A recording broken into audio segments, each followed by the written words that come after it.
Sabi dito mga sangkay, 75 mahihirap na pamilya sa Occidental Mindoro ang nagkaroon ng disente at bagong tirahan matapos maging unang mga benepisyaryo ng kaunahang horizontal housing units sa ilalim ng pambansang o expanded pambansang pabahay para sa Pilipino or 4PH program ni Pangulong Ferdinand Marcos Jr.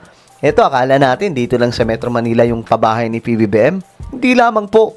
Pati po sa mga probinsya, mga sangkay, nagkalat po ito. Ayan, tingnan po ninyo. Tingnan nyo yung mga pabahay ng ating presidente sa mga probinsya. Oh. Naalala nyo mga sangkay yung pabahay ng Yolanda, di ba? Natapos na po yung term ni Noynoy Aquino, hindi pa din po tapos. Natapos na lamang po yung term ni former President Duterte, hindi pa din po tapos. Sinong tumapos? Si BBM. In-expand pa po niya yun. Mga sangkay. Samantalang ito, ngayon pinagawa, ngayon din po natapos mga sangkay, di ba?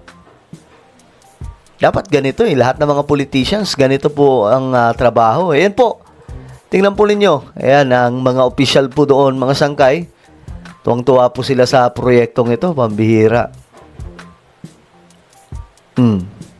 Tingnan nyo nga naman yan, mga sangkay, oh. O, diba?